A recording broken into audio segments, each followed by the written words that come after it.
And now on Who's Views, it's time for the latest headlines with JT and the Whotastic panel.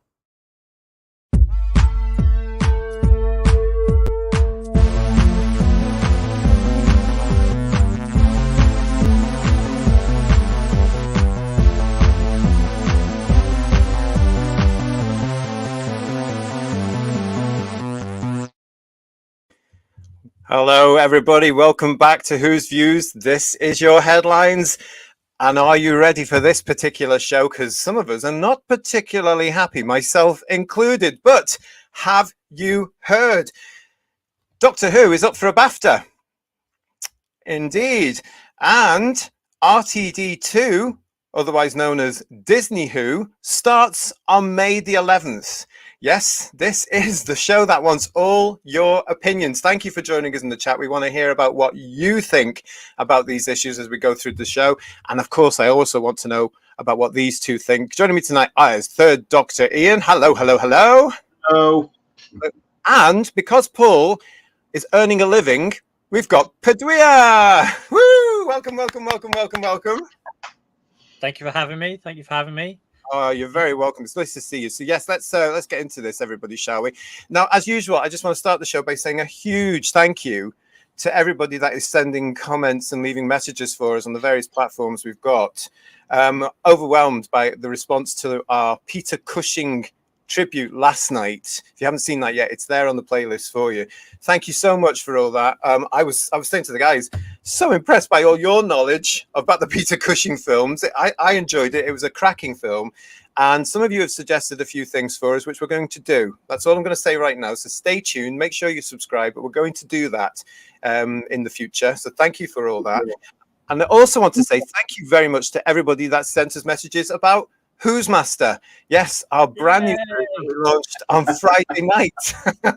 It's a real team effort, Who's Master. So it's wonderful to get everybody watching that and saying some nice things about it. If you haven't seen that, that is also on the playlist. You're looking at Who's Master, and that is our brand new quiz show.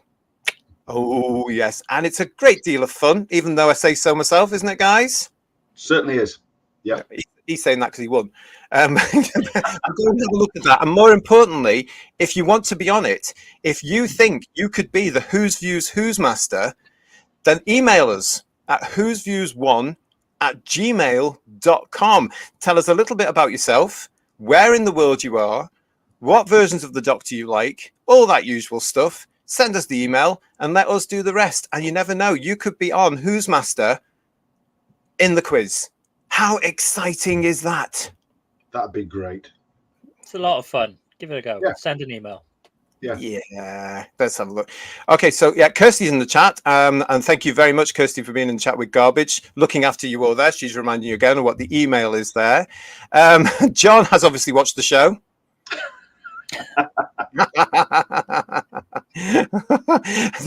I'm glad you like that. That's brilliant. Brilliant. Oh yes, Doug. Hello, Doug. Nice to see you as well. That's because Gemma. It's lovely to see Gemma there. Hello, Gemma. Thanks for tuning in. Get ready with all your opinions. Grab your helmets. And Blue Captain Jack is with us. Nice to see you too. And look at this from Dalek. I love you. And every time now I'm seeing Dalek, I love you appear, I think of Annie Lennox and that song, you know, na na na na, no more I love yous. Remember that? So I'm singing Dalek, I love you. we can't sing anymore. We're not allowed to. Moving on, JT. Yes, thank you very much. He's so cheeky, isn't he? Well, we are going to move on. Yeah, let's go on. And the first of the headlines that we've got for tonight is, yes, indeed, it's this little thing. Now, these are the TV Bafta Awards. And nominations are currently open. But are you aware, and this might make you laugh, everybody, because it certainly made me cry, I have to be saying, of all the fabulous, fabulous moments in Doctor Who history, they went for this particular one. But anyway, let's look at the blurb. Yes, from the BAFTAs themselves, the 2024 nominations revealed for the P&O Cruises Memorable Moment Award as voting for the public opens today. So this is from the 14th of March. And I want you to have a look at all this as we go through this and see if you can spot who sponsors this award. All right, guys. So this is it with the P&O Cruises Memorable Moment Award. P&O Cruises, the headline sponsor for the Bafta Television Awards, has announced the 6 nominees for this year's Memorable Moment Award, the only award decided on by the public. Voting is open now. The P&O Cruises Memorable Moment Award honours the impact of television in the UK and its power to entertain, inform, and bring the nation together. Excuse me.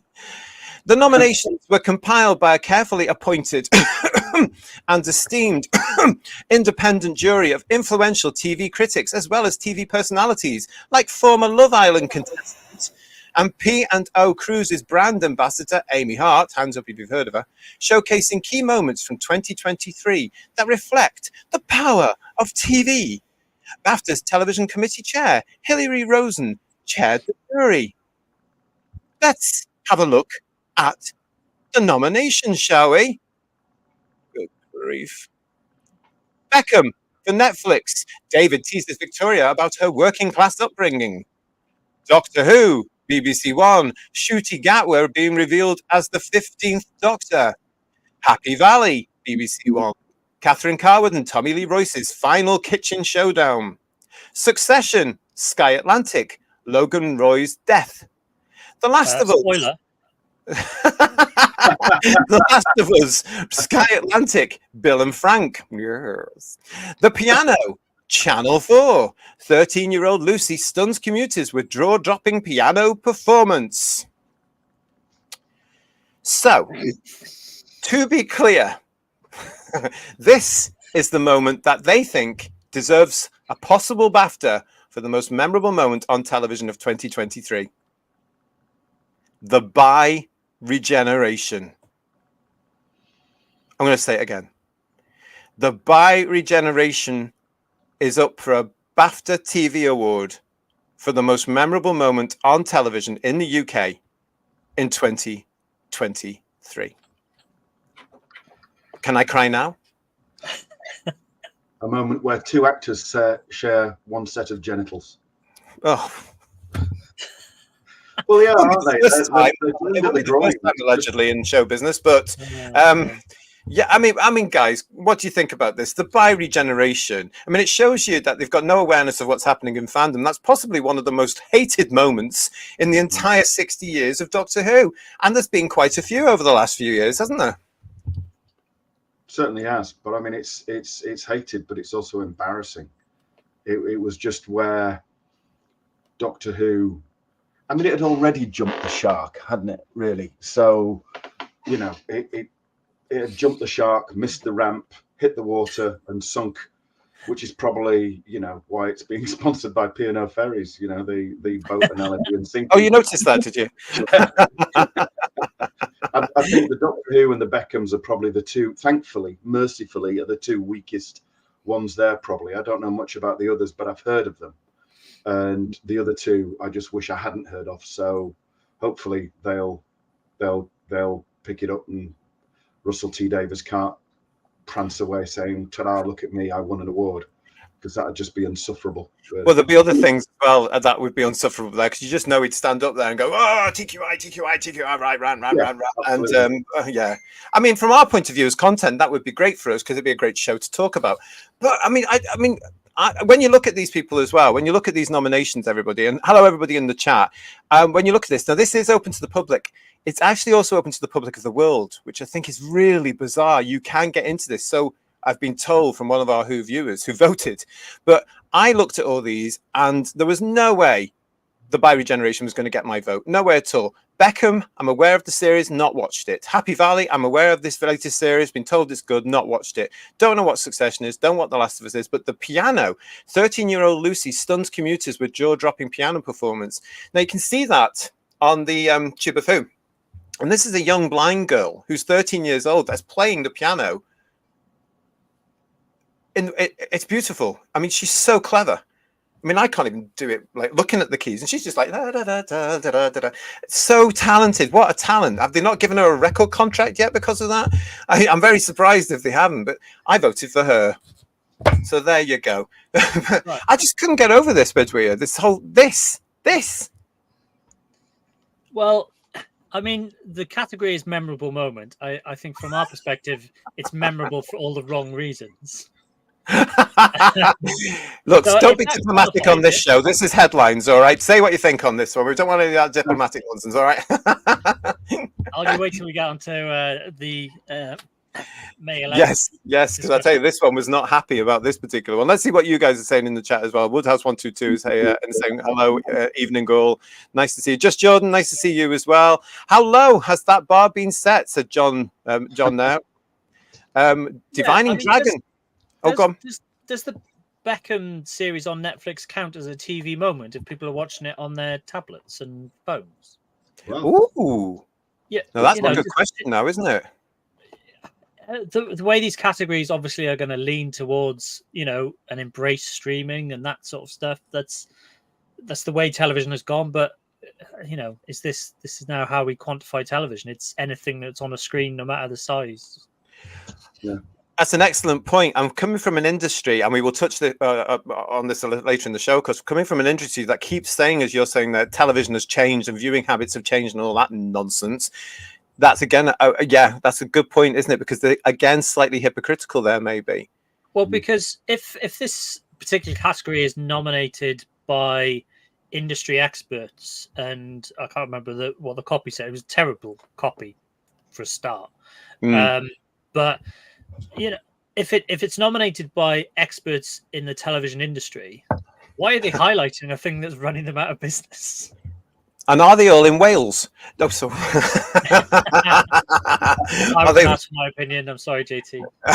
no, are they all employed by people in Wales and therefore all part of the Doctor Who thing? But it's an excellent point. Now it really is. Maybe they should start calling it memorable moment or something like that to tie in with the fact that they are pushing us towards the online streaming. Again, we are going to come to that in a few minutes. Divining Dragon, hello. I've not seen you on the channel before, so if you are new to us, thank you very, very much. I can't read this out for those that are listening, in case, because I don't know where we stand when it comes to censorship. But you're right. It's historical accuracy and fact. But I don't know if we're allowed to say that word these days on this. That shows where we are right now. Raymond is saying to us, it was bye from them and a bye from me. very good. I like that. Absolutely.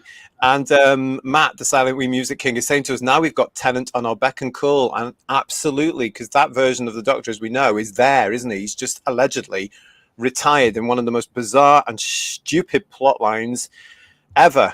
Reborn Itzy and Bitsy, nice to see you. We're reaching the bottom of the barrel, it seems.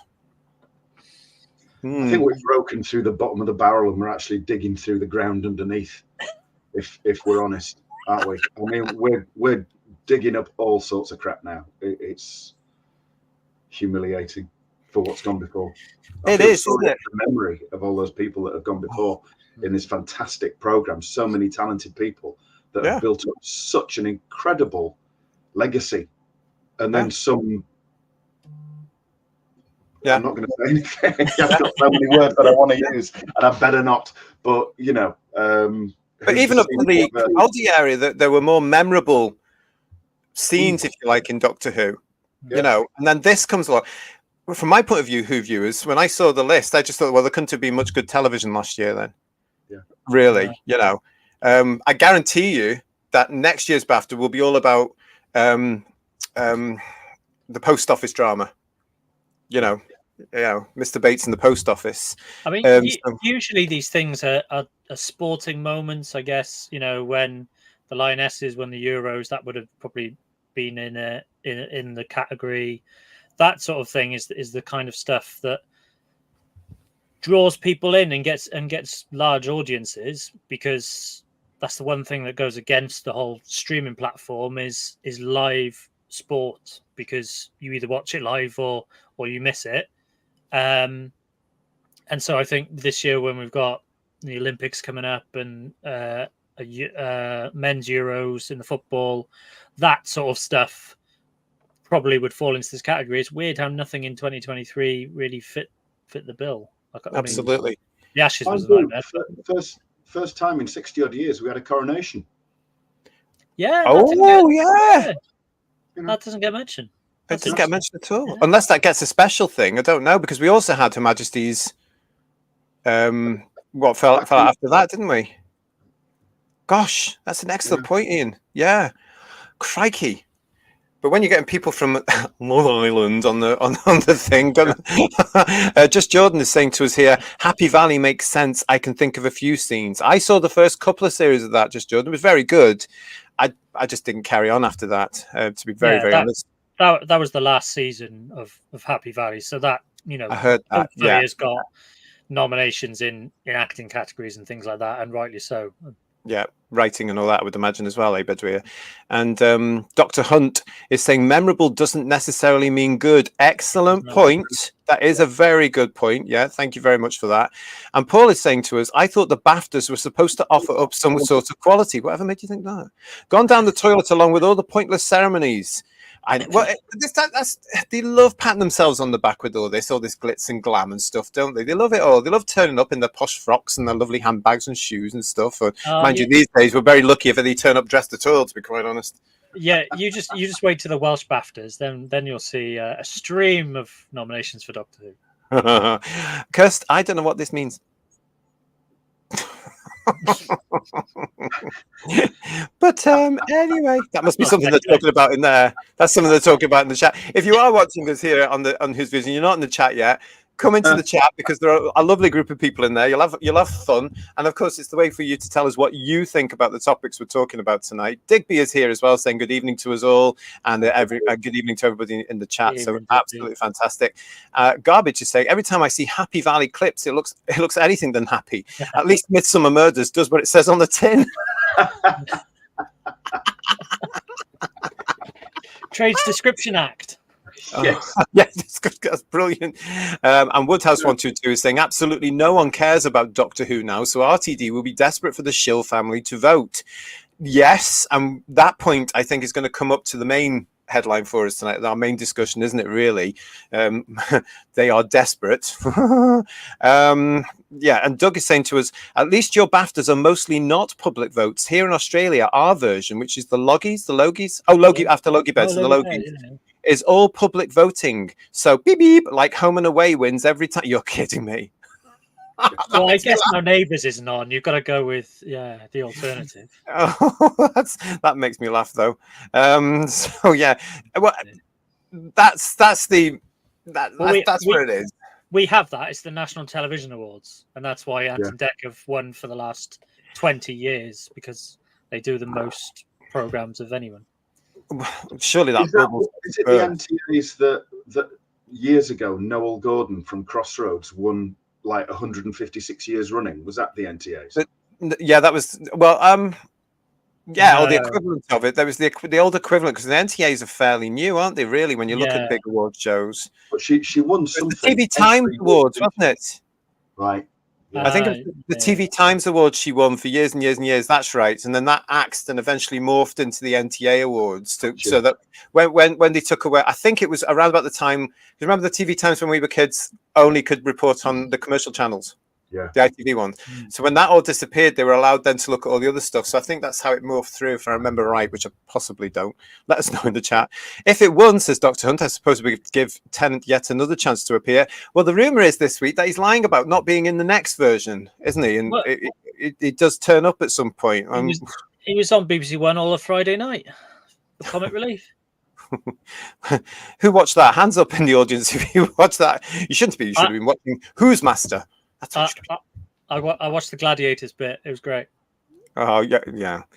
Bedouin and Phil from the Whotastic panel, in case you haven't clicked on yet, are massive Gladiators fans. Livid that he wasn't on this weekend because of the effing football.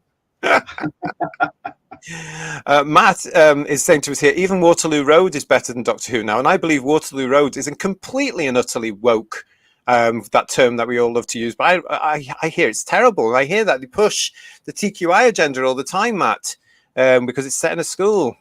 How real to life is that? Actually, it's very real. And Divining Dragon is saying eventually the BBC Disney version will be cancelled. The day is coming. It will be up to creatives who are genuine fans to create fresh Doctor Who content. Round of applause for that from me, I think. totally agree with that, Divining Dragon. Absolutely agree with that. And I think that's going to take us on right now to our main discussion. So thank you, everybody, for that. Yes, let's get into our main discussion then, because yes, of course, it was revealed. Oh, I don't know. I'm going to get through this, to be honest. It all started with Instagram, didn't it? So this Instagram post came up from Russell T. Davies himself on Wednesday. There he is there on the TARDIS set down there in Cardiff. And he says there, incoming destination tomorrow, Doctor Who on BBC iPlayer in the UK and Disney Plus in the rest of the world. Stand by. And well, so did it excite you? But anyway, we were just sort of saying, right, okay, yeah, this is coming. There's an announcement tomorrow. Let's look and see what it was. And then it's all kicked off, didn't it? So we got this lovely, lovely poster that says your cosmic joyride awaits. Okay. Joyride. Interesting use of the word joyride. Isn't it just? Is it me or is the TARDIS looking very sort of Tom Baker-esque there? You know, Proportions look wrong. Yeah. It just looked a bit like, you know, it did pre-Mask of Mandragora when they kept... If only the roof could fall in on that one. Ooh, scathing, isn't he, Whoview? Scathing. Well, listen, this is what happened then, and then we got to the actual day itself where they announced what's going on, and this is going to be our main headline, so yes, stand by your beds. Doctor Who returns with BBC iPlayer Midnight Double Bill and BBC One Whoravision Night on the 11th of May as the Doctor launches into the Whoniverse on iPlayer and Disney Plus. The TARDIS is set to land with a double bill of out-of-this-world episodes on BBC iPlayer at midnight before arriving on BBC One on Saturday night. Doctor Who is set to make an explosive return on the 11th of May. The TARDIS will make its global premiere around the Whoniverse, and for those in the UK, for the first time ever, the Doctor will land with 2 episodes premiering on BBC iPlayer at midnight on Saturday before arriving on BBC One later that day, right before the Eurovision Song Contest. At the same time, those outside of the UK can watch the Doctor and Ruby on their epic adventures as the TARDIS is set to land on Disney Plus where available. Viewers in the UK will now be able to watch whenever and wherever they choose, with the option to watch from midnight on BBC iPlayer or tune in at prime time on Saturday nights on BBC One. Russell T. Davies, showrunner, says, "At last, it's my great delight to unleash a whole new season of the Doctor and Ruby's adventures together. Monsters, chases, villains, mysteries, and a terrifying secret that's been spanning time and space for decades. Don't miss a second."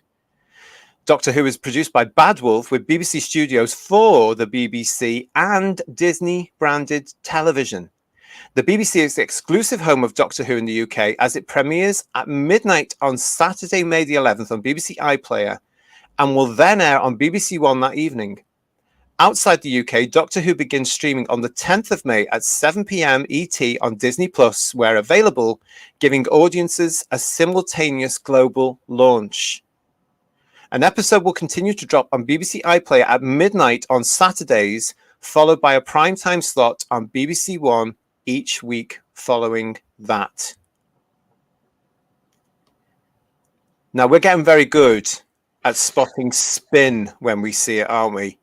And the buzzwords in that got my head spinning, because effectively what is happening is, for the first time ever, Doctor Who will not be shown on its traditional home of BBC One first. And this, for me, seems to be pandering, no offense to those of you outside the UK, but it seems to be pandering to Disney. This is Dr. Disney wanting to put this out first, and especially to the American market. That's how I see this.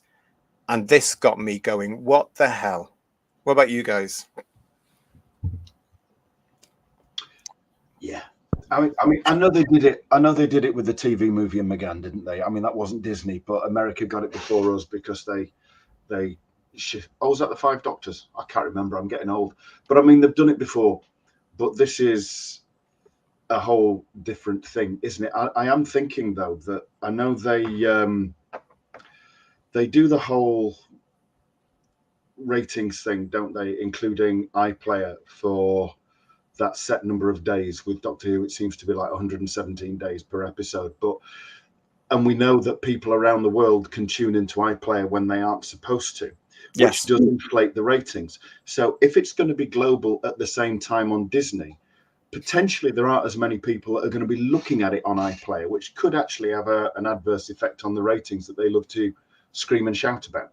So that would be interesting. But I think the whole thing is Doctor Who belongs on the BBC.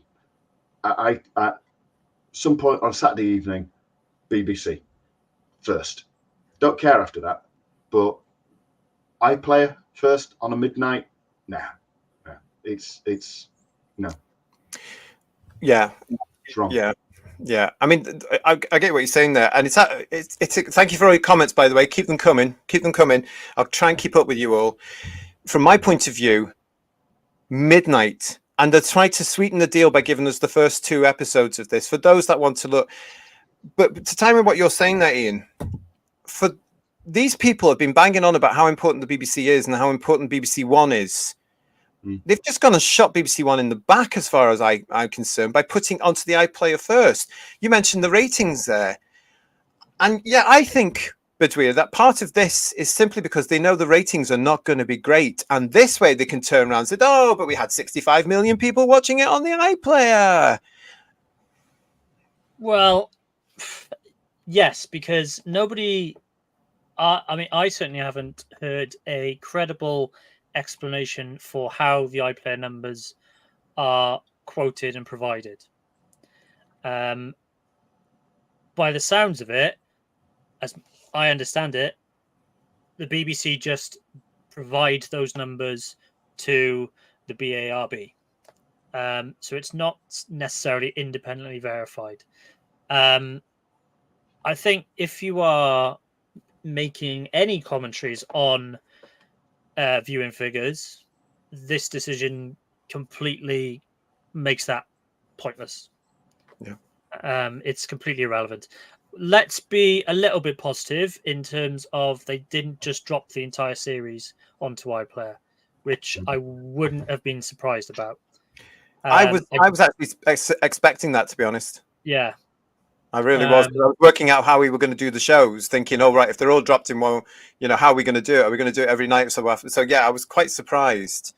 Exactly. But are they all on Disney Plus? Are they dropping the whole series, or are they doing it like they did with the 10 alleged specials, where they're going to do it once every week? I don't know. I can't work it out from what they've said on that. I mean, there's not been a great reaction to this announcement anyway. If they were to just release everything onto Disney Plus outside of the UK, then there would be rioting. I think, because it would just be. I mean, it's basically admitting that this is a Disney brand. Disney Plus is the priority, and BBC Studios and BBC One are contributing a very minor amount, and so they are the afterthought. You mentioned the timings. I mean, we were. What day was this announced? Thursday, Friday, and we were sending messages back and forth. JT, yeah. I was livid. Yes, I took one look at the timings and thought, no, this is purely catered for that LA, New York audience who will be on Disney Plus. Even in Australia, they get it at a more convenient time than us in Europe, which is absolutely scandalous. Yeah. And that has come about with a lot of fans over here in the UK. I was actually quite surprised by the backlash, and we're going to come to that in a second. I just want to come to some of the guys as well as Rob. Hello to you, Rob. Nice to see you, mate. As I commented on the announcement video, I'm washing my hair that night. You and I both, mate. Absolutely. Midnight. I'm not staying up for midnight to watch Dr. Disney. Please, not a chance. Divining Dragon is saying this is a Disney move. It's very, very clear who's controlling not just the purse strings now. Is it Raymond, who is also saying Disney have complete control? What has the BBC done? What have they done? We all thought that Bad Wolf could be a really good move considering the quality of stuff that churns it out. A lot of us were on the fence when it came back to RTD. We've now been proved that that's a bad move anyway. But to get Disney back on, from my point of view, I'm going to put it out there. they only went to Disney. They said that there were other partners involved, but how much did they say they were going to put into it? Because it seems to me that they went for money, and they are business people allegedly, and they've gone for the money. And Disney said, we're going to pay this much and we'll give you this much, and they all went, oh, ka-ching, okay, rather than the quality or looking at stuff, you know. Yeah. Just stunned silence. Just Jordan, go on, mate. I want to apologize to every Star Wars fan who I mocked for putting up their own YouTube videos when Disney bought Star Wars and were ranting about effing Disney and saying how it was going to ruin that brand. It kind of has. It's exactly what Doctor Who is looking like now, and I apologize to everyone I took the mick out of, because you were absolutely right, and now they've done it to my show, and I am gutted. Yeah, and I think a lot of us are, because it's pretty obvious what the agenda here is now. And yet we know that the American audience, again, no offense, but it's not there anymore. We have American Who viewers who tell us very openly and honestly they're not watching. People over there don't watch. We've had reports here on the show from people like TARDIS Spider who have come back and said, no, nobody's interested anymore. You know, it has gone. Divine Dragon is saying they pulled the fiscal strings. This was probably one of the conditions of financing Bad Wolf, or certainly putting the money into this. Absolutely, it had to be the deal there, didn't it? And Garbage, Disney was told, we were told, had no impact. Then we were told a little helping hand. Then we were told, yes, they have a say. Now the evidence is Disney has full control. It really, really, really does look like that, doesn't it? I don't know why they're trying to pretend that this is even a BBC brand anymore. That's why what are they bothering? Really kicks in the craw. It's just, why are they bothering? They've sold Doctor Who off to Disney. Let's be real about it. Like everybody else, and for money. And just to point at this point, it's a great point to say, if you don't know already, if you're outside the UK, Disney Plus have a trailer dropping for the alleged new version of Doctor Who on Friday, the 22nd of March on their platform. I don't know if we're going to get that, because of course in the BBC in the UK it's the BBC, and I've been told that we're not getting a trailer until Easter, but of course it'll be on the Tube of Who, I am sure. We all know where to look about that, but that's a Disney Plus trailer on Friday, March the 22nd, Badweer. I have seen on socials a slightly different version of the trailer for the Church on Ruby Road. I'm sure there was a slightly different. Yes, they did do a slightly different one, but again, this is a case of they're getting the trailer for this brand new series 1 before us. Well, we had a trailer, and it was short and uninspiring. It's a teaser. I still call those sort of things teasers, not trailers. It was just like bloop, and it wasn't very good. This apparently is a proper trailer, because they've got to sell it, don't forget, on their platform. They've got to get subscription people in, haven't they, really? That's part of what Disney Plus is. If you can't see it, apparently, unless you subscribe to it. Well, that's the thing, isn't it? In the UK, they've got a deal. I think it's $1.99 for your first month if you want to watch the Taylor Swift Eras tour. Oh, there you go. There you go.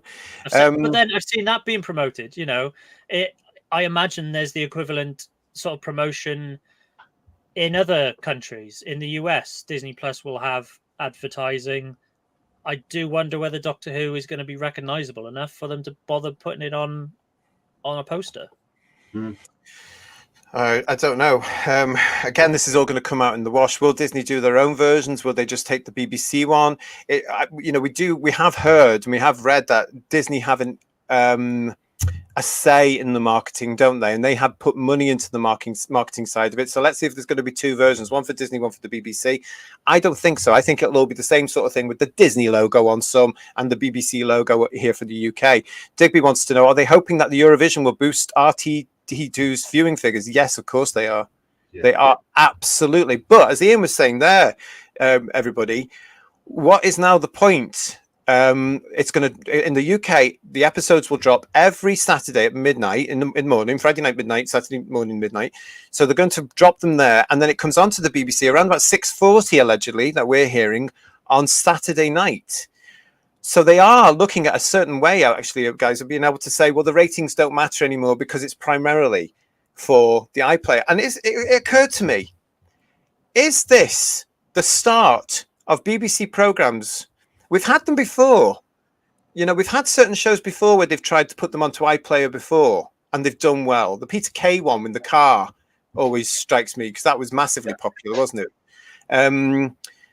So that was doing well. But are the BBC preparing for that inevitable day, which is going to happen? I think it's going to be sooner or later, where the TV license is scrapped. Are they preparing their platform where they run a subscription service via the iPlayer and the television service together? Maybe.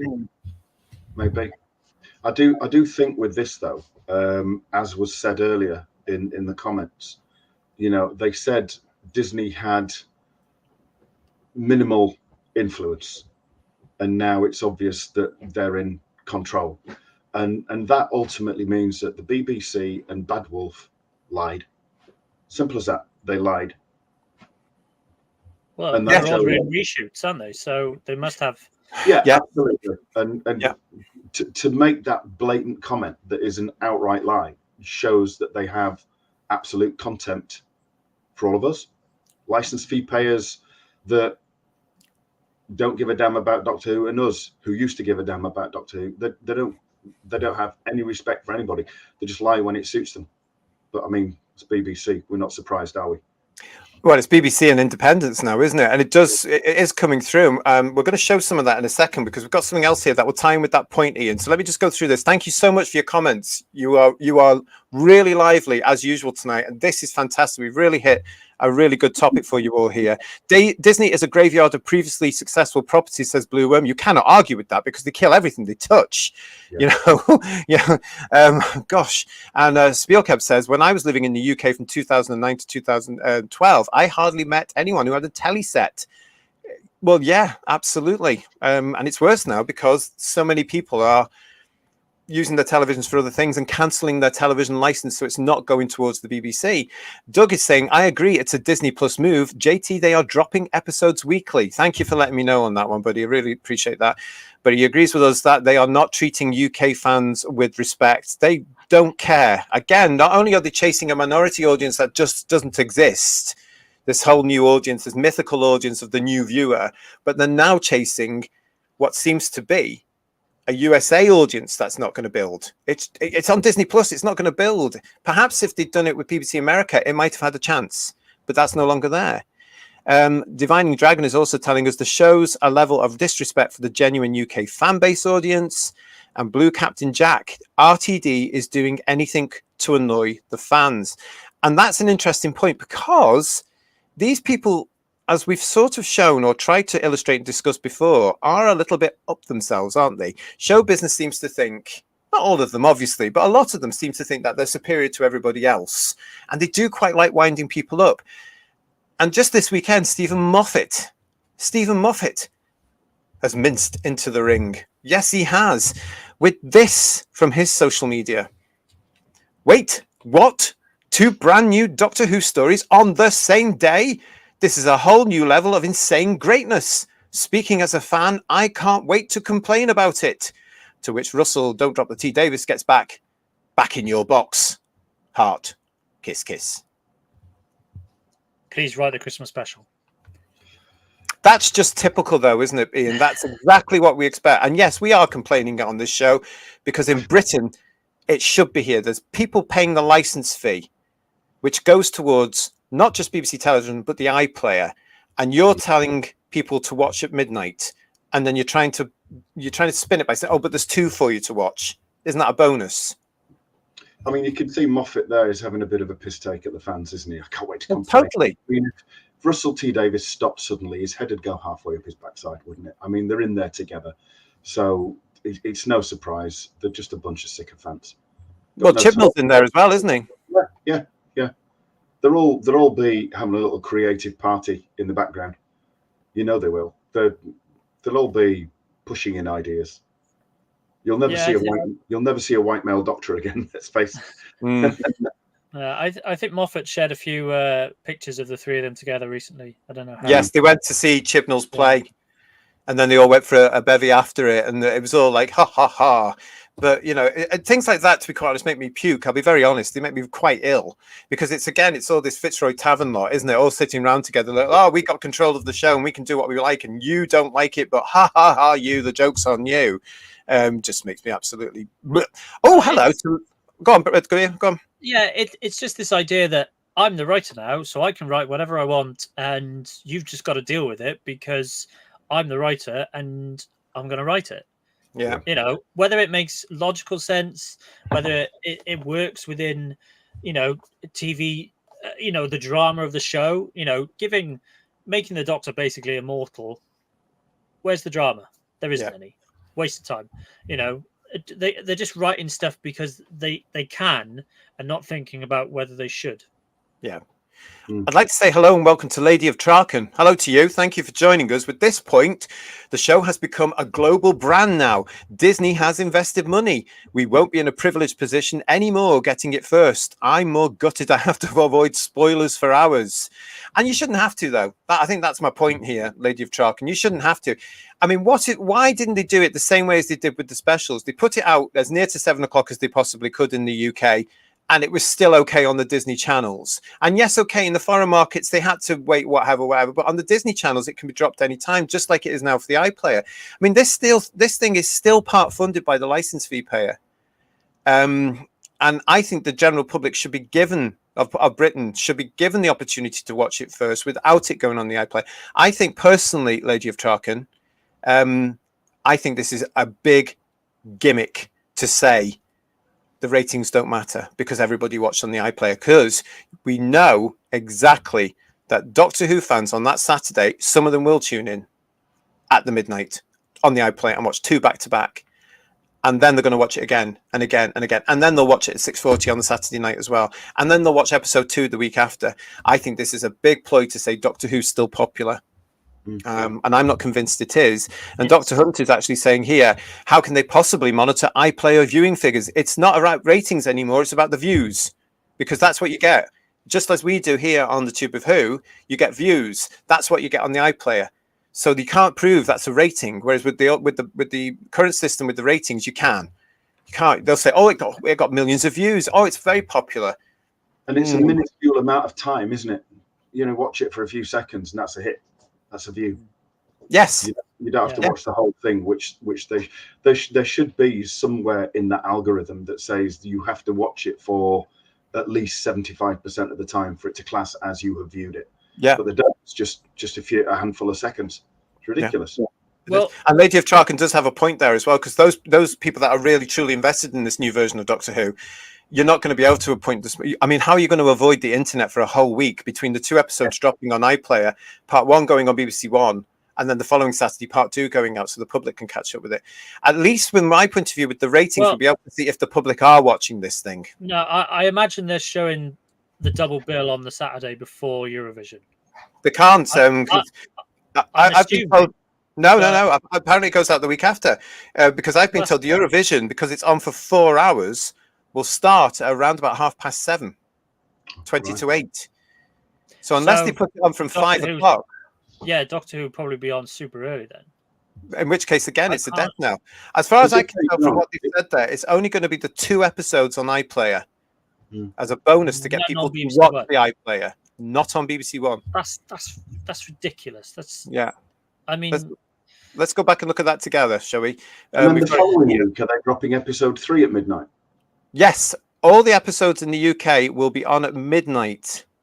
So if we do 1 episode a week on TV, the following week when episode 2 goes out, episode 3 has also dropped that midnight. Oh, I don't know about that. I don't know if it will sync up because they're not saying anything here. But as you can see there, the BBC iPlayer will have 2 episodes premiering at midnight on Saturday before arriving on BBC One later that day, right before the Eurovision Song Contest Grand Final. I don't know. They've got to clarify that. Are you putting 2 episodes back to back on the Saturday? The BBC have got to make that clearer. Bad Wolf, you've got to make that clearer because it's not clear. And this is new to us in the UK. This is not what we've been looking at for nearly 60 years. We've been looking at shows going onto the BBC first and then the iPlayer after, or as you tried it last time, on the iPlayer at the same time with some shows. Clarify this because it's not clear. And that's why I think as well, they are so busy spinning with all these words and trying to make it a positive move. They've forgotten to actually explain what they want to do and why. Yeah. It's a terrible copy once again, because it's as clear as mud. It's just all it's highlighting is that midnight on iPlayer. And I mean, the BBC have completely dropped the ball with iPlayer. Let's be honest, because all you have to do is click, yes, I have a TV license. There should be a bit where you log in and you have to input your TV license. Yeah. In order Yes. to use the iPlayer. That's what the BBC should have done, and then they can sell the TV license as you need this in order to watch iPlayer. Not just click, oh yeah, of course I have a TV license. Please let me watch your programming for free.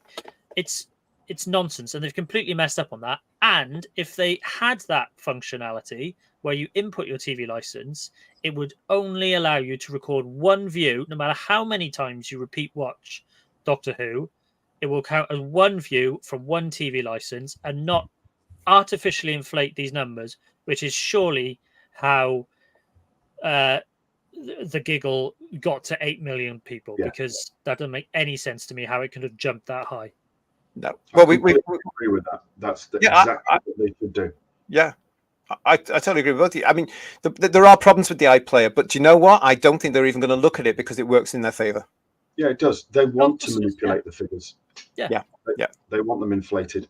Yeah. Yes, for everything, for all their shows. So the BBC can say, "Oh, look, there is a place for the BBC," but we've got to remember that all BBC content is now outsourced. BBC doesn't actually do anything now. They're even about to get rid of Blue Peter. Doctor Who was their last in-house drama, and then they sold it. Well, they gave it to BBC Studios and they gave it to Bad Wolf and Disney Plus. The BBC don't do anything now. It's not what it was when I was a kid, where they produced all their own thing from the donut. Those days are gone. Everything's outsourced. Garbage is telling us, I absolutely love the Doctor Who brand, but I will 100% not be watching at midnight or at 4 p.m. when I get home. I will be watching at 7 p.m. at the earliest. Well, this is the problem. You're putting it on at midnight. Okay. I'm not likely to be awake at midnight, and I'm certainly not going to stay up to watch Doctor Who. I'm going to get up Saturday morning, and I've got stuff to do. Yeah. How am I going to... I'm going to avoid being on my phone to avoid spoilers and plot and stills from the episode. So I can't look at my social media because it will just be full of, the BBC. Lady of Tarkin will have to do the same. Yeah. So it's just, you're killing your audience by doing this. Yes, yeah. And you're killing up any suspense on the Saturday as well, aren't you? Because remember, in the good old days, you would genuinely build up your excitement to be watching Doctor Who at 5 o'clock or 7 o'clock, depending which Doctor Who you came in on that night, and you were looking forward to it. They've just taken that away. Yeah. Even though the majority of fans aren't looking forward to this next series, to be honest, and have gone over the last few years, there are still some fans there that I believe they've just crapped on from a great height, because they've taken away that expectancy, that whole looking forward to something, and that whole sitting down together as a unit. We had a bit of a joke earlier about Gladiators. Gladiators has proved there is still the possibility of, if you create something fun, entertaining, that appeals to the whole family, people will sit down and watch it together. All right, it's not going to be 20 million people, but it's going to be a good chunk of the available audience that's watching television at that time. Doctor Who has basically abandoned that strategy because it doesn't think it's capable of getting in a family audience anymore. So that is why it's priority in iPlayer, and is in no way looking. It's hoping that the 4 individual members of a family will each watch it on iPlayer at a time that's convenient to them, because that'll be 4 views rather than 1 view on the time it's broadcast. Yeah. Again, it seems to me that they're going for this alleged young viewership that they are desperately wanting for the BBC. And I'll say this again, the reason they are chasing this mythical young audience is because you have to pay a license fee in the UK. If they do not, now the younger ones aren't bothering. They don't care. They haven't been born into the BBC TV license monopoly because of everything that's around them now with all the platforms and what have you. They're not looking at the BBC. They go straight to their platforms and things like this platform and all this. That's where they get their entertainment from. It's all on their phone now. And the BBC is struggling, for those of you outside the UK that don't realize, and people are waking up every day. People are waking up saying, why am I paying for the BBC when I don't watch it? Why am I paying for the BBC when the output is absolute crap? Why am I paying for the BBC when they're lecturing to me? Why am I paying for the BBC when it's all political agenda is not what I agree with? Take your pick. There are many, many reasons why people are saying we don't want the BBC. But the young ones coming through, because they don't necessarily capture them like they did with all of us, with proper children's television programming on the BBC One channel anymore, they're not into that. So they won't pay a TV license. We are already seeing that coming through now with the youngsters that are getting to the age where, if they can, they're moving out. They're not, when they become students, they're not getting TV licenses. It doesn't matter to them. So the BBC's days are numbered in that way. So they're trying to push, I think, everybody to the iPlayer, because that's where they think they will get the youngsters. And this is what, it's very obvious that this new version of Doctor Who, or Disney Who, as I'm going to call it, is set up predominantly for a minority of young people, especially those that may have purple hair, and follow all that nonsense. Do you know what I mean? Oh, the personal pronoun not, but please grow up. All of them. I think that's what they're after. And I think this is going to be a huge, huge flop. Which is why, like Bedwyr said, they are not going to do that log in and register your television license, serial number or whatever it is, because the people they're chasing don't buy the license, so they won't do it. But you know what, guys? That's where UK government needs to come in and question that. Because we were told when the iPlayer was set up that it would only be for license fee payers in the United Kingdom.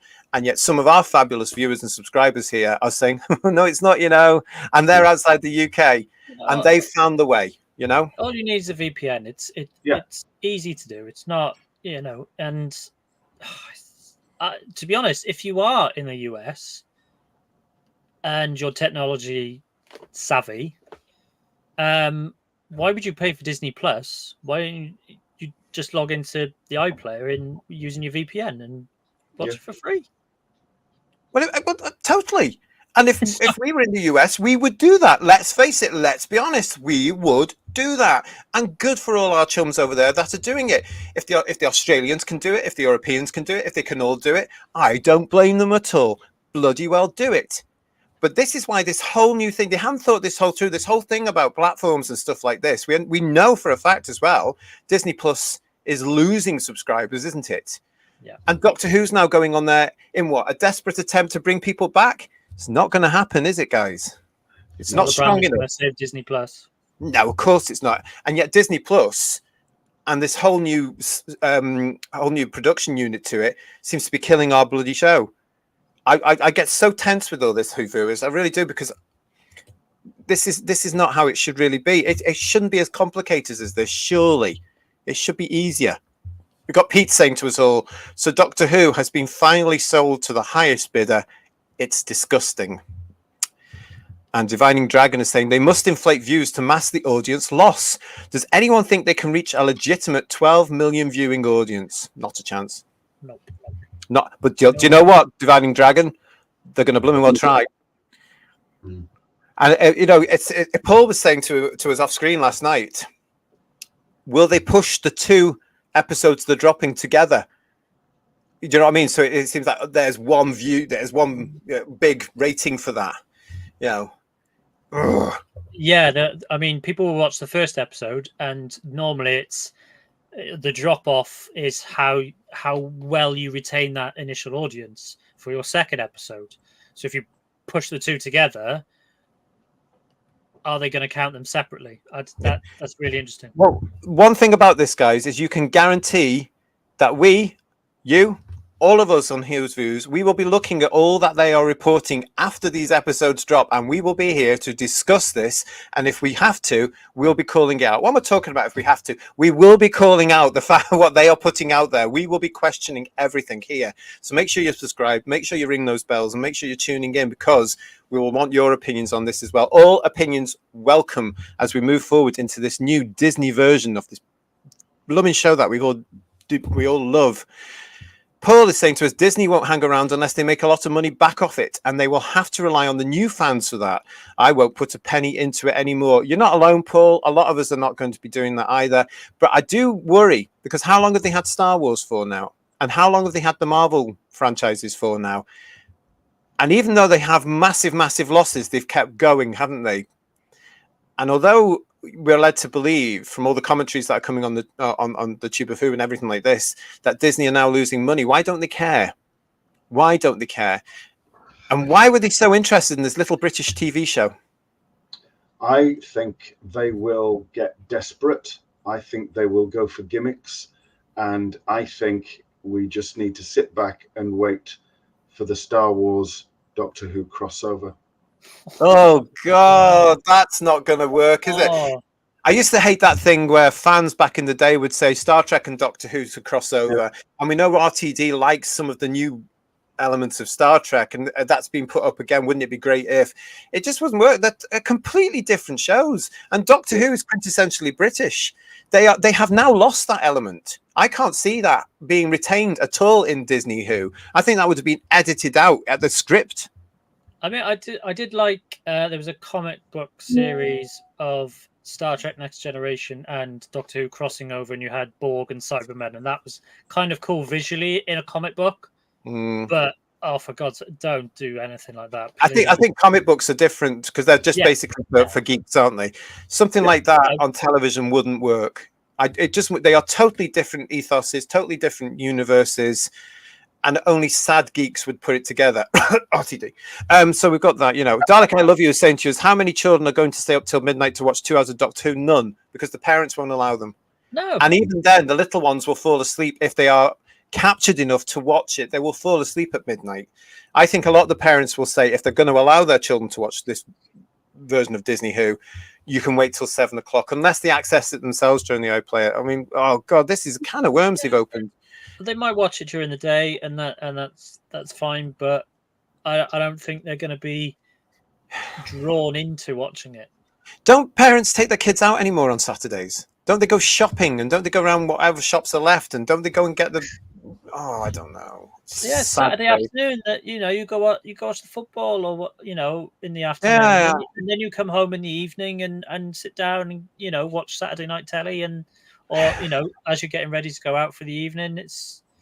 Well, people that are getting ready to go out for the evening on a Saturday night are not going to watch Doctor Who because they're too busy looking at what they're going to wear, how their hair is, how they smell, when they're going to meet people, what drinks they can have, how much money they've got. They're not going to watch Doctor Who, let's face it. If you're going around for a Eurovision party, because that's the night it's going to be on, you're going to get to that at the time that Eurovision starts. I'm not thinking, yes, I will go to this party an hour and a half before so I can watch the program that's on before Eurovision. Yeah, it's just not going to happen, is it? It's not going to happen. It's very bad scheduling to put it on the Eurovision. They've done that once or twice before, and it was on so early.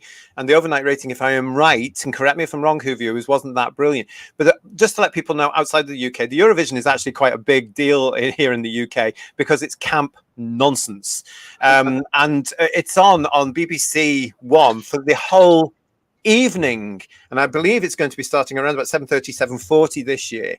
So we have Eurovision parties all over the country. Now, some of these are in pubs, some of them are in clubs, some of them are in town halls, whatever it's going to be. But a lot of them, of course, are in people's houses. And people go round to everybody's house. People, that are invested in this, they go out and they have a party and they have lots of food and drinky poos. And we have Eurovision games as well, where it actually can be quite fun.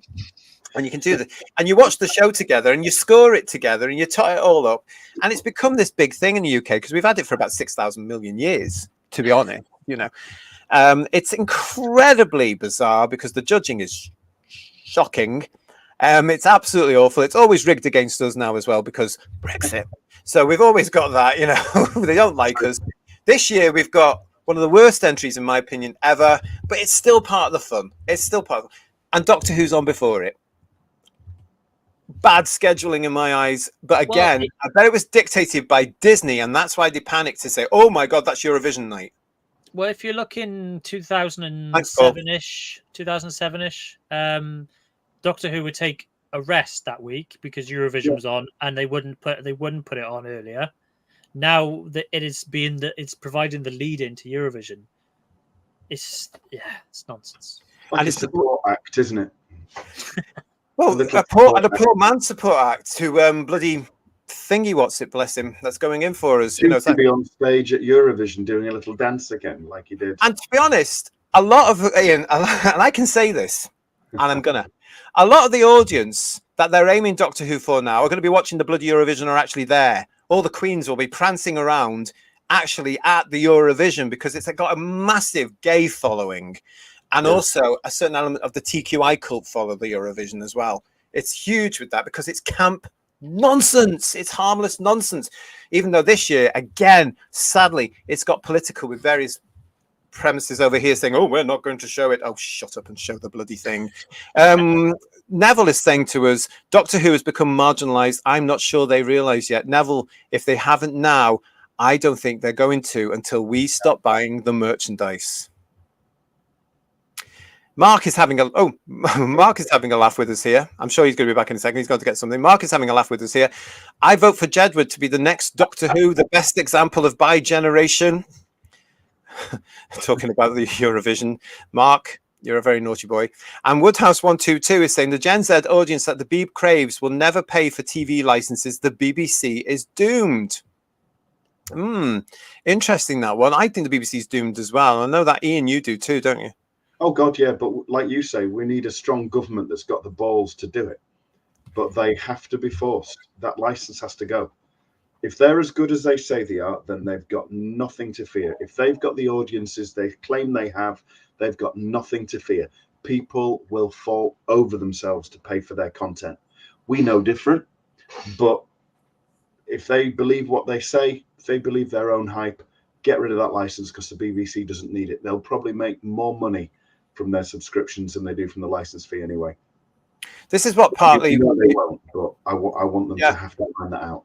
This is what makes me thinking that part of this is part of their big overall plan to push the public to the iPlayer more than the TV by saying you can get things there. Oh, here's a box set there, and turning it into the BBC's version of a Netflix platform. To be quite honest, you know, where you get all that stuff coming from Netflix and what have you. I reckon that's what they're going to do, and I reckon Doctor Who is going to be one of those shows they use as the testing ground for a subscription service to say, right. And it's going to work in their favor for the BBC because they will turn around and say 65 million people watched the first 2 episodes of Doctor Who because that's how many views we got. Tony is frightening me. How many had a license? 12. Yeah. Not 12 million, 12. Tony's frightening me here. We'd get ready for a Disney Doctor live action animation like Bedknobs and Broomsticks, complete with Bambi type animals. It's a question of time. Yeah. You know, Bedknobs and Broomsticks is great. Bedknobs and Broomsticks is great, but that's when Disney was great. You know, that was when before it went completely off the rails with all this showbiz fantasy. Think the reason, says Data, for it being on BBC iPlayer first is to target the youth who prefer streaming and ditch older fans, in my opinion. That's part of it. But as we're saying here, Data, in the UK, they're not necessarily streaming the BBC because BBC Three, I believe, is not pulling them in like they wanted to. They brought BBC Three back just for the young audience. And they're not watching it, I believe. Apparently, the viewing figures for the various programs they're putting out for these kids is not working. Well, BBC Three went onto iPlayer only, and now they've had to bring it back to your Sky Now TV, whatever package you've got, because that clearly wasn't working. So absolutely, they're just not listening to themselves at all, are they? And it could be that, you know, they're getting different heads in the BBC, as it were, continually, and not looking at what happened before and saying, "Oh, I know what's best." But they're making the same mistake over and over and over. Kirsty is here saying to us, hit the like button and subscribe if you haven't. It all helps to fund the therapy for me. I think we're all going to need therapy very, very soon, to be quite honest with all this. I want to go actually to now, for those of you who haven't seen all this announcement was made, and actually, yes, there was obviously on social media some reaction. You'll be very, very surprised to viewers to realize there was. Now, I have to be honest, I was actually surprised by the reaction because people that I would normally criticize on this show and disagree with, I found myself agreeing with because they were not happy at all. Now, one particular Doctor Who fan who was well known, and I will not mention at all on this channel, put out this. I want to be positive, but the UK's most famous family show being dropped on BBC iPlayer at midnight is a baffling choice. I get wanting to do a simultaneous launch, but Doctor Who is a British institution. It should have been given a more reasonable time. Shock, horror. Now, this is somebody, you might know the tweet, the X, whatever it is. This is somebody that kisses RTD's arse all the time. All the time. Oh, I said that.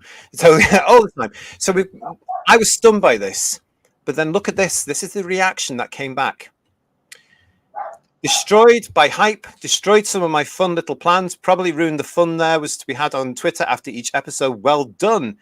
Seeing Americans say if you want to be a global franchise, you have to be global. This isn't global, it's just American. Very disappointing.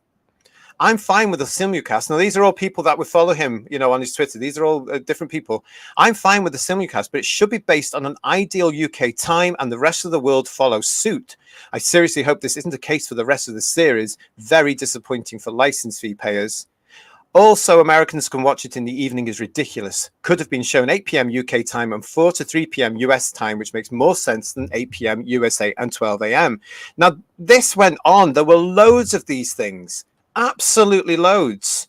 This one, for example, Disney having its influence on the show.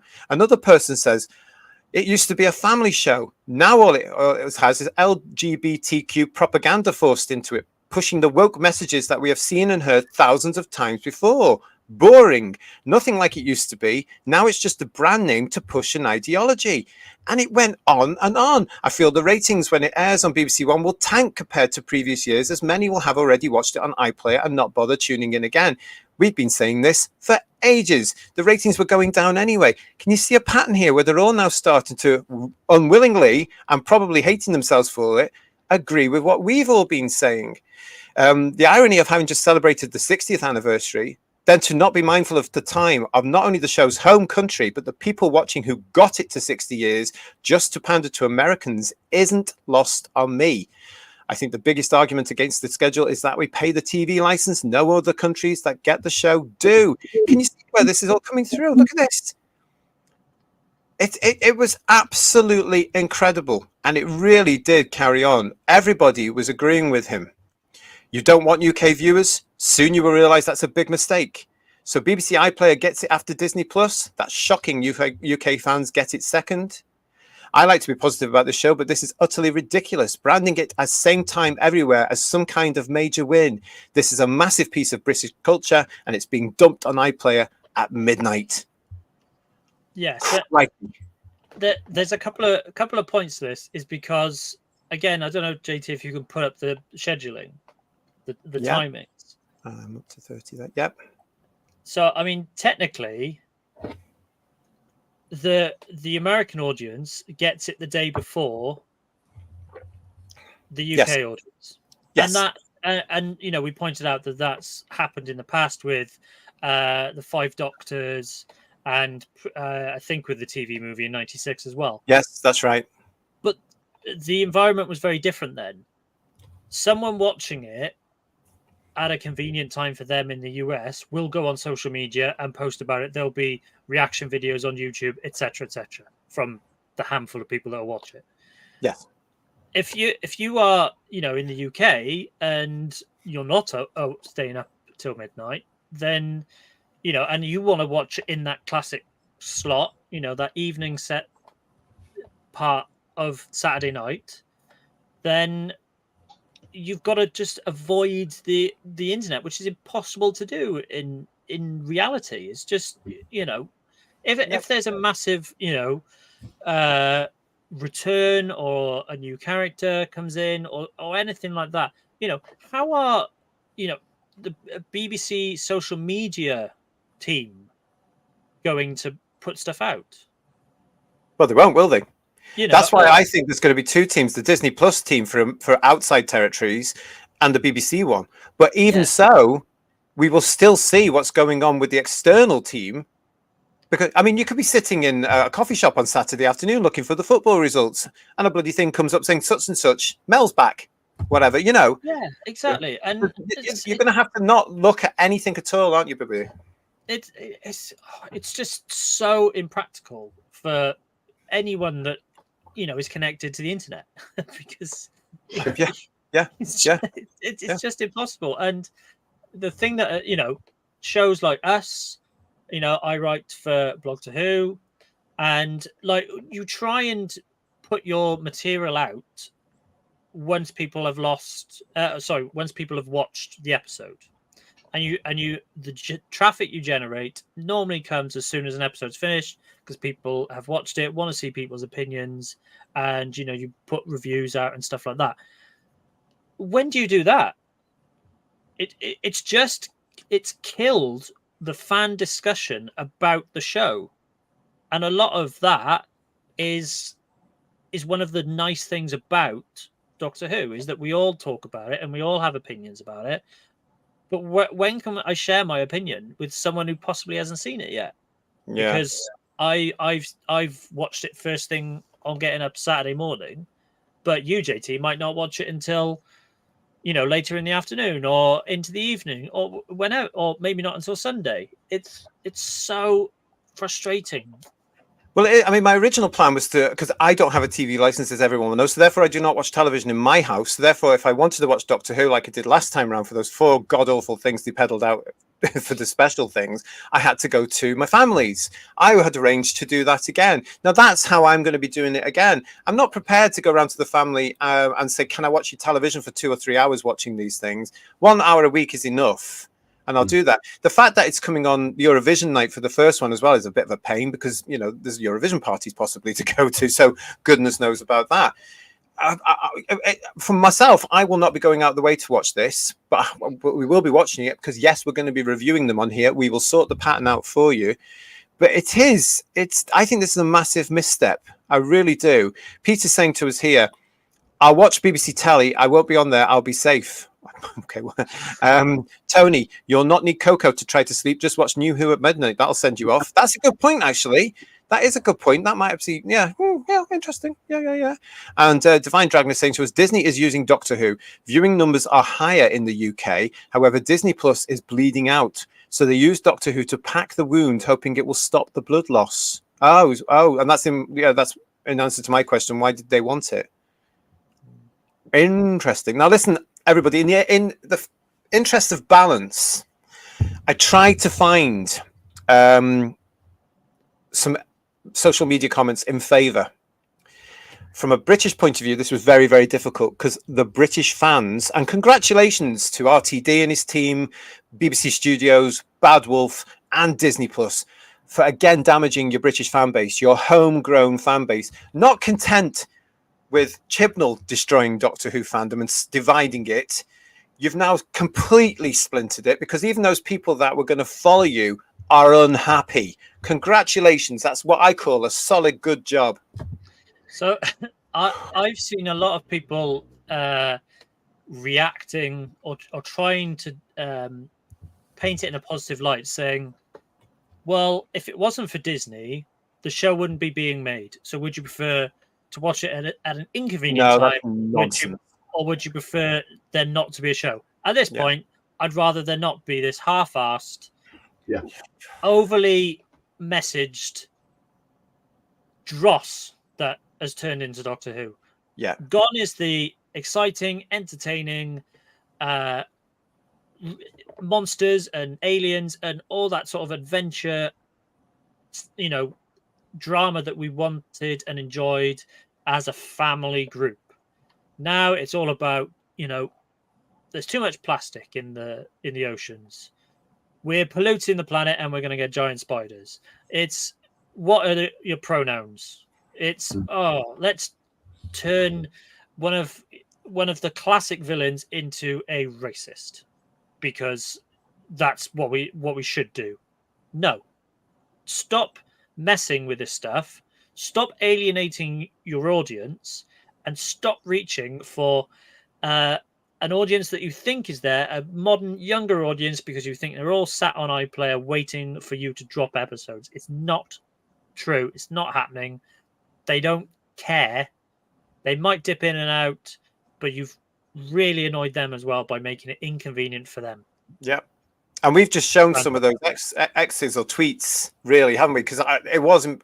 I did find some in the. Now, this is what I did find some, and it's this. How is it a family show? Asked one person. I can't picture people being like, gather round, kids. It's midnight, time for Doctor Who. Missing the entire point there. If it was back on at 6:30 or 7 o'clock, that's when the family would watch it together, you nonce. Next one. This is literally the biggest non-issue I've ever seen. This is how the majority of modern TV shows work, but because it's Doctor Who, people are being far too overprotective about it. Let me just remind you who tweeted that. because we have to pay a TV license. If you don't pay the TV license, you can be threatened with going to jail. Everyone is going on like it's not going to go live on BBC One. Again, missing the entire point. It's given a reasonable broadcast time while also getting a reasonable international streaming time. What's the big issue? Now, I have to point out at this point as well that each one of those responses came from outside the UK. And I want to point out as well, with no disrespect, unless you are in the UK, you cannot understand our television system because it is very, very old-fashioned, outdated, and cumbersome. But the BBC and all live television is paid for by the British public through a tax called the television licence fee, which also covers the commercial channels and Sky and everything else. If you are watching live television, you have to pay the BBC. It doesn't matter if it's on their channel or not. And the license fee also pays for the iPlayer, which is not as big as Netflix or Disney or anything like that, because people watch terrestrial as well. It's very cumbersome, the whole thing. But it was very difficult, guys, to try and find the positives, and people were putting those spins on it. And most of them, as I said, that's just a sample, but some of them, or all of them, seem to come from out with the UK. The UK fans are very, very peed off here. Well, I mean, the outside UK ones, they're going to be happy, aren't they? Because one, they're not paying for it. Two, they're getting it at a time that's convenient for them. And three, they're seeing it first. Yeah. And that's always what I reckon that's always been the main aim. Make sure we get the American audience back. Let's put it onto Disney. And that could have been something else. But I think BBC Studios, Bad Wolf, have sold the British fans down the toilet, and they don't care. I don't think I agree with what people are saying in the chat. I just don't think they have got anything or any respect for any of us at all. It's sad days, isn't it? Really is. Squawk is saying to us here, I've said it before and I'll say it again, Doctor Who ended with Logopolis when they first turned the Doctor into a girl. In Logopolis? That's about great. Oh, no. And Peter Harrington saying, bad wolf. Yeah. Yep. Matt is saying the petition for Disney to get its grubby paws off Doctor Who starts here. We don't really know how long they did say they were going to invest in it, but I think it was all up front from what I heard, hence why they're doing back to back. It would be better if Doctor Who went to sleep for about a decade. It survived the wilderness for years once before. Now that's an interesting point, Divine Dragon, and it's one that I know exactly what you're talking about, but this time round I think when it's gone, because last time round we were all here petitioning for it to come back, waiting for it to come back, supporting it. The UK fan base was phenomenal during those 15 years. We put the pressure on the BBC. We bought all the merchandise in this country. We supported the video ranges. People like JNT were around that knew just how strong we were and how we wanted it back. And he did his bit behind the scenes as well in BBC Worldwide, as it was then, to say, we've got to do something. It was, the appetite was there. But what they've done for us now, mate, is they've pushed us away. And I don't care if this version stops, and I don't care if this thing never comes back, because I've still got 26 beautiful years to explore there, and then a little bit. Yeah. I don't think it will ever come back this time around, and I think they know it because of what's gone on over the last 5. And I think that terrifies them. And it should terrify BBC Studios, because Doctor Who is a big profit earner usually for them. I think they're going to have a major heart attack next year when the results of profit come in on this series. I think they're going to have a massive slap around the face. What do you guys think about that? I agree. Absolutely. They've relied on it. It is their typical definition of a cash cow, or it has been. And when it goes, it'll go. I mean, in the middle of those 16 years that it was off air, the BBC had its 60th anniversary celebration, 60 years of the BBC. Doctor Who won Best Drama. And to the shock of everybody. Do you remember? Yeah, really peed off the EastEnders lot, didn't it? And it did it. And there was Sylvester and Peter Davison accepting the award, and Sylvester saying maybe they'll realise and make it again, and all the rest. But that was when Doctor Who wasn't on the air. And now they're trying to pull strings to get a Bafta award. It's Ooh, I like that. How it's fallen. It's shameful, really. It is. Do you remember that night though? You can see that on the Tube of Who, and it was a big celebration all those years ago, in the middle of the 90s, where the BBC was basically kissing its own arse by saying, "Oh, look, we're 60." But that award show where they awarded, various shows from all over the 60 years, I was laughing my head off. I remember I was getting ready to go out that night, okay, and we were watching this particular bit.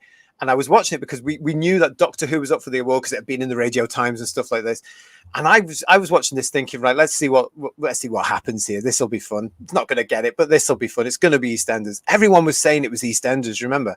And so they had all these British shows in there, and it was hilarious for those of you that weren't around, because when the envelope was opened and they went, "It's Doctor Who," the entire audience went in shock, because the show had been off the air for years and it was always looked down on. And here was the great British public going, "Out of all those you've given us, Doctor Who's the best." Happy days. That's not going to happen again. It will not, I guarantee you, it's not going to happen again, because we won't support it. They're now peeing off new fans as well. There are no new real fans coming through apart from the loonies with purple hair. They won't last forever because they'll be too busy trying to decide what gender they are eventually. That's not going to happen. It's absolutely ridiculous. And how times have changed, Doug.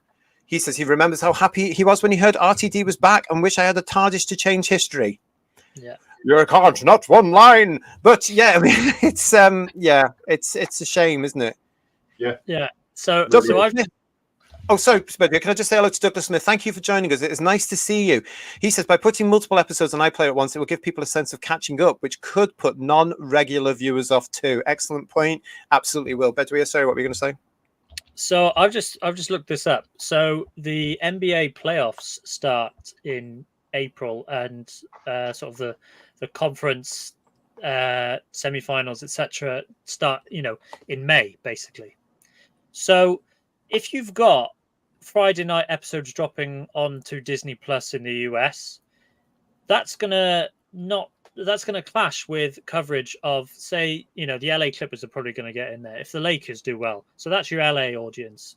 Okay, this is all going over my head, but carry on. If the New York Knicks, who are in a strong position to qualify for the NBA playoffs, or one of the big thing in the US is live sport. And at this time of year, it's not American football, it's the basketball season. And when you're starting to get into the playoffs, there's more coverage. And if you're talking Friday night, there's going to be games on a Friday night that people are going to watch.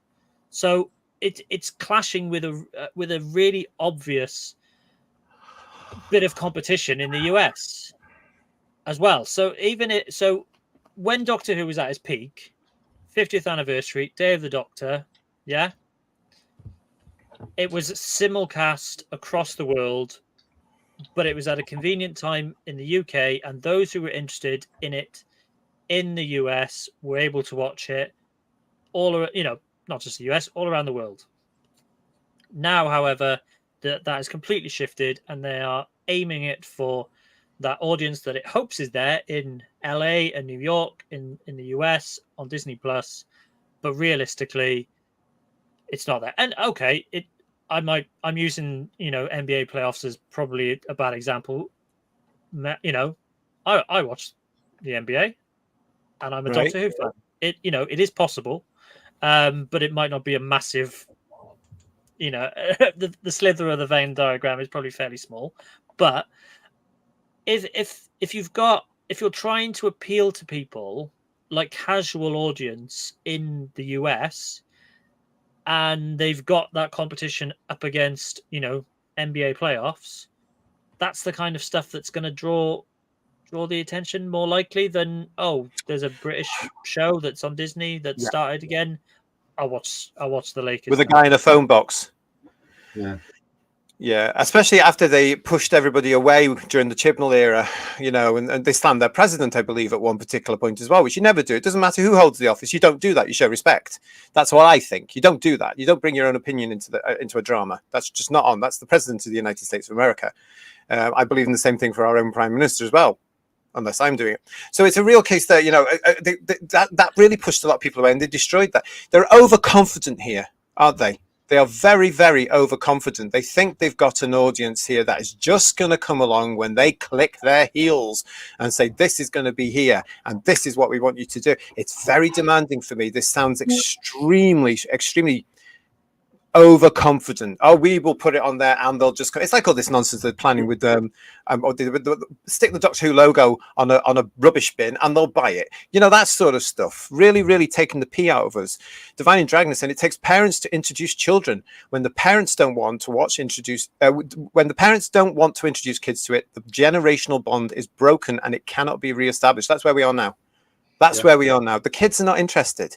Although, using Phil as an example, our very own Phil, his kids are watching the original Doctor Who because Phil is for our review shows. So they're sort of sitting with Daddy and the story's taking them in, but they're not necessarily interested in the new stuff to an extent. Yeah. How many of us watched it with parents? Well, yeah, exactly. And if the parents aren't watching it, then the kids ain't going to be watching either. Yeah. Yeah, just Jordan's making a good point for me. I dye my hair lots of colours. I do not consider myself in that category. But, yeah, JP, pensioners can have purple hair as well. Yeah. Maybe in Wales. Have you seen the lot my mum hangs around with? The pensioners there. I mean, the pensioners today, they forget. The pensioners today are the kids of the 60s, of the 1960s. They were the swingers. Of Carnaby Town and of the Beatles and all that fabulous 60s music. They're the Austin Powers generation. They're all still strumming around in their leather jackets and tight blue jeans from what I can see. And that's why Marks and Spencer's are going down the dumper, because they refuse to actually move with the times to say a pensioner was in the 60s. It's the 60s, girls and boys. For heaven's sake, give them what they want. Oh, anyway, I digress. Oh, dear. Look at all you lot in the chat. It's just wonderful. Thank you so much for everything that you're saying here tonight. Squawk is saying it's now just a product, the love is gone. And Data Debater is saying Star Wars went from a cinematic event to brain dead television drivel. And actually, a mate of mine said this to me when I was talking to him this morning. He said to me, he bets that one of the plans was to take Doctor Who to the cinema. It's never going to happen now, because nobody's going to go and see it. So if you lot producing this show now have that in your plans, forget it. Forget it.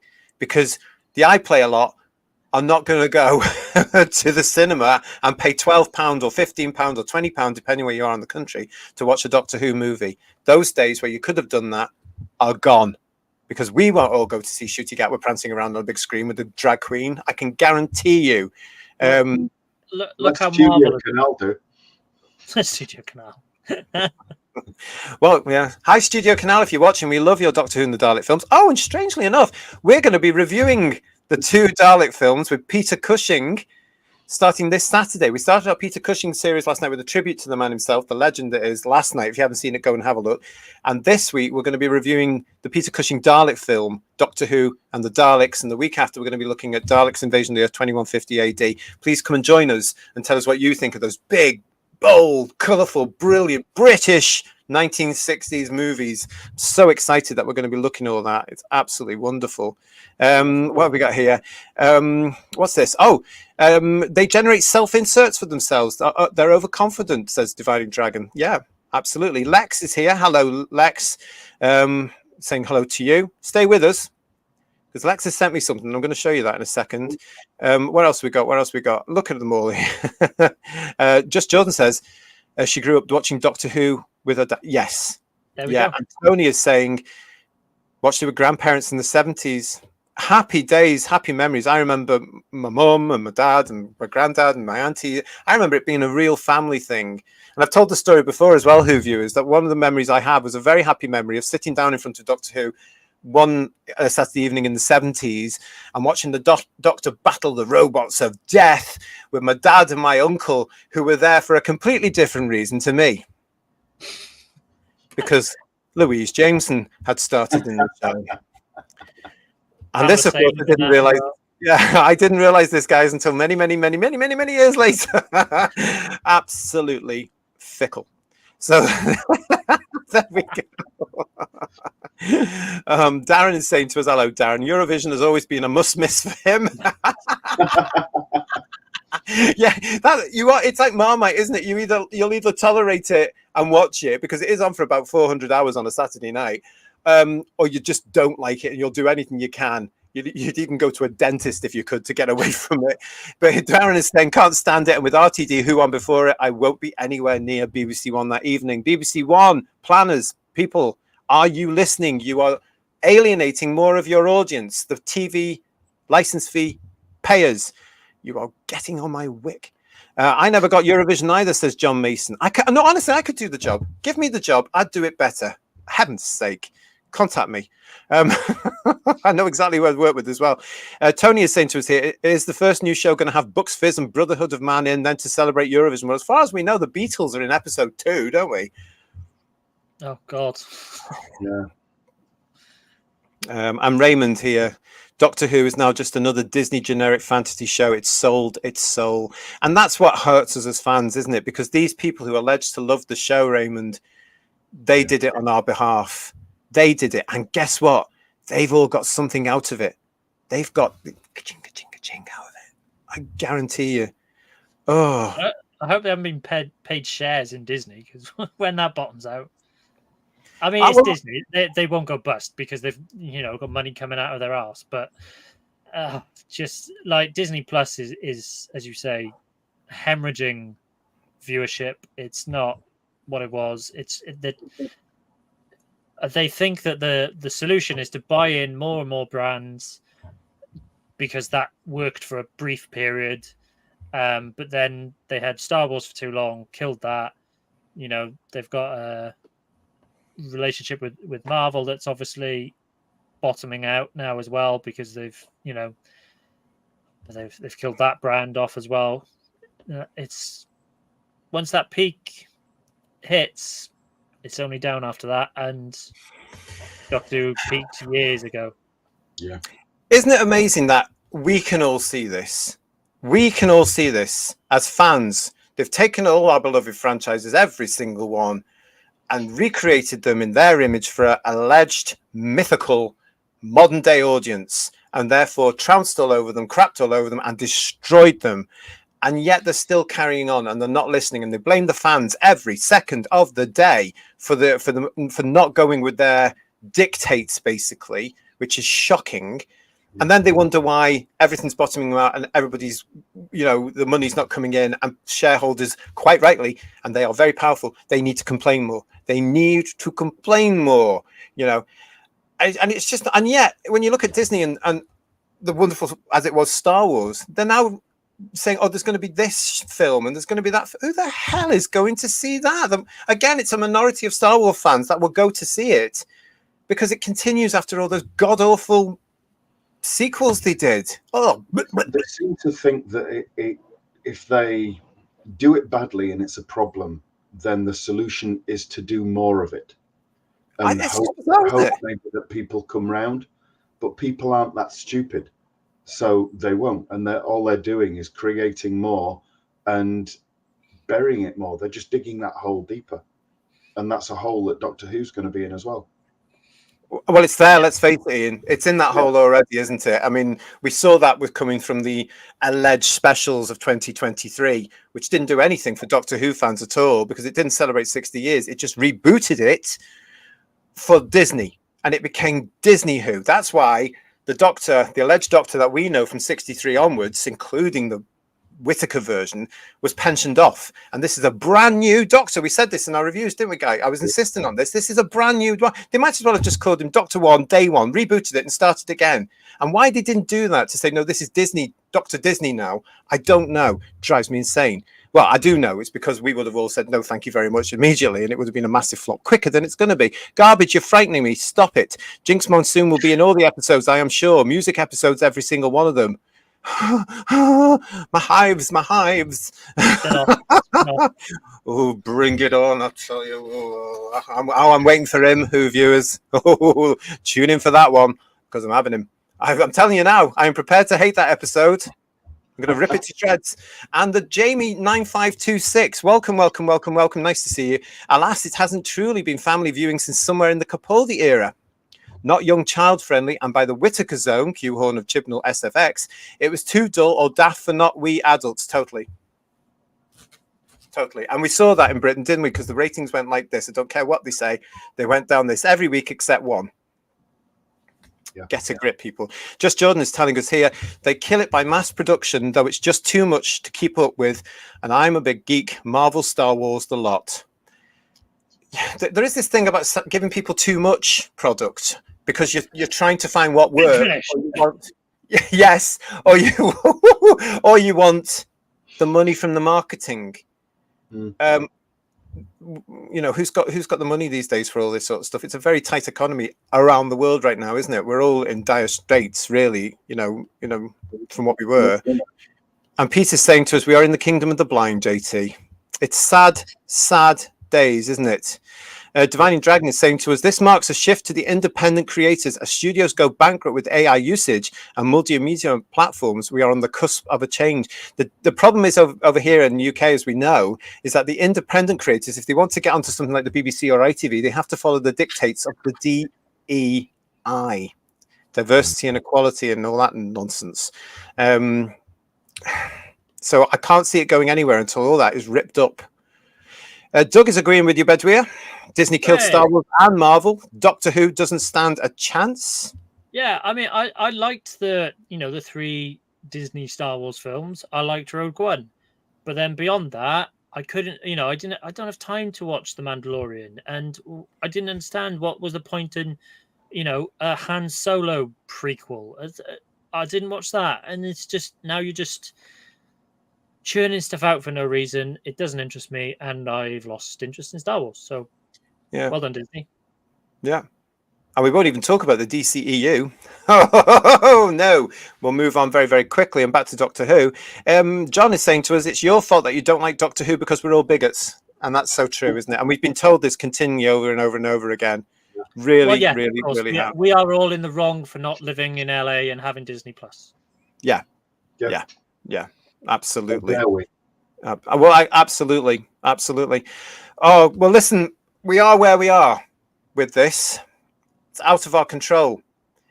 But like it or not, here in the UK, the next version of the show we used to call Doctor Who, I'm now going to call it Dr. Disney, drops on the iPlayer at midnight, 11th of May.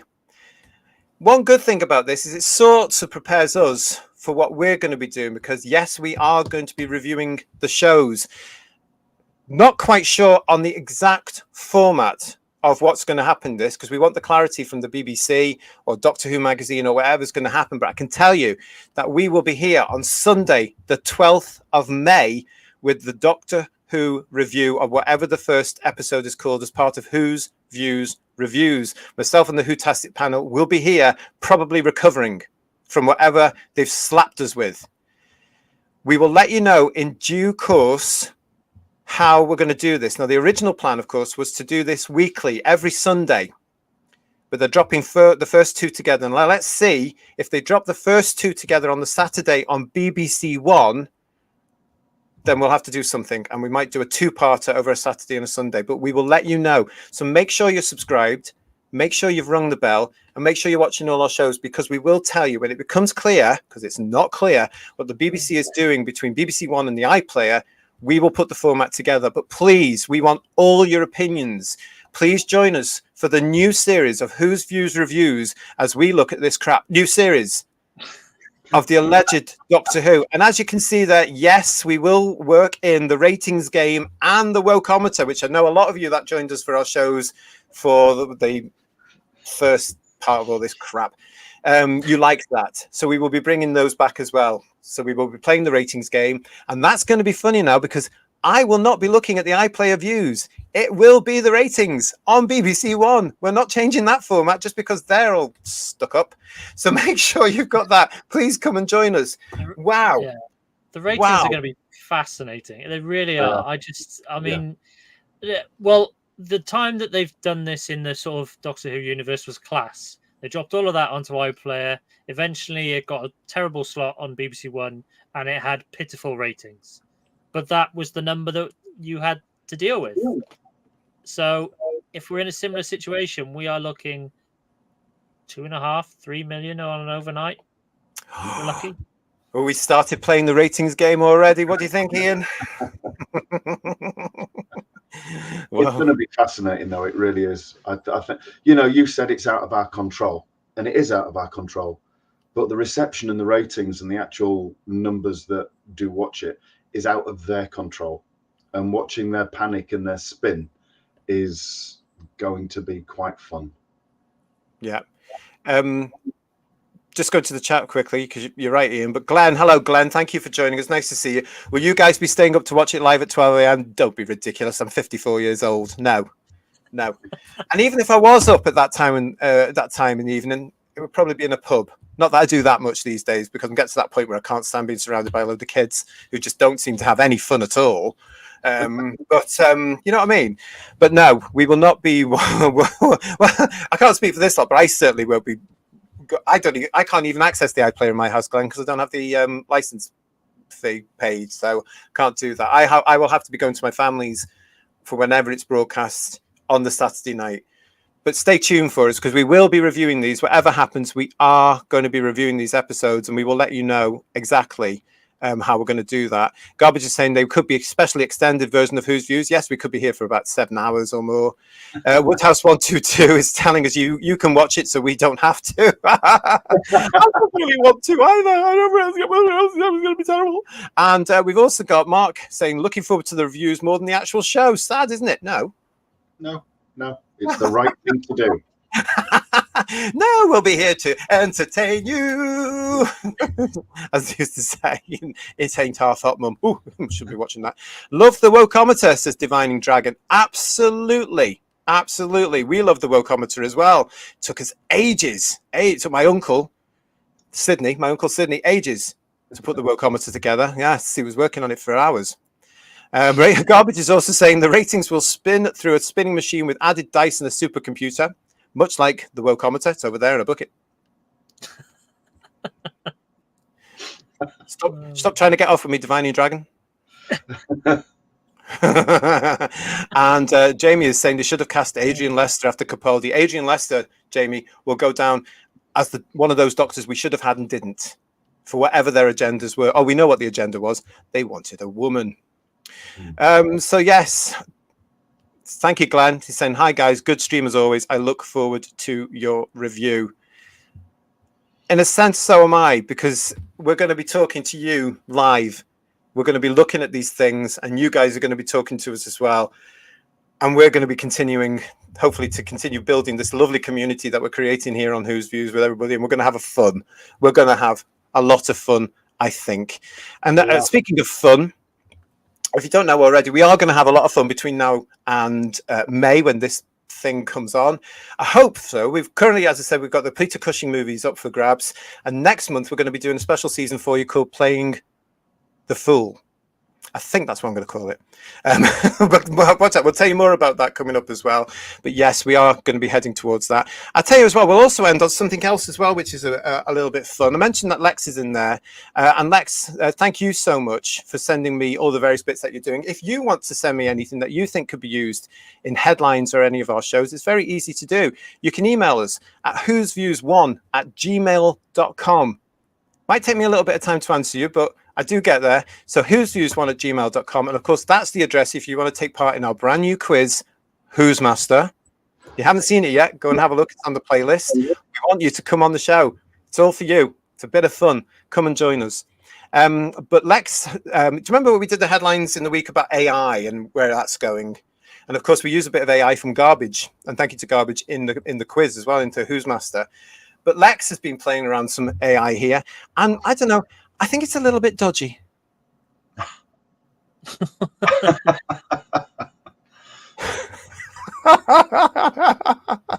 Lex is casting himself as the Doctor for those that are hearing, because he's superimposed his face onto the deep breath publicity stills that Capaldi did outside the Houses of Parliament all the way back in 2014.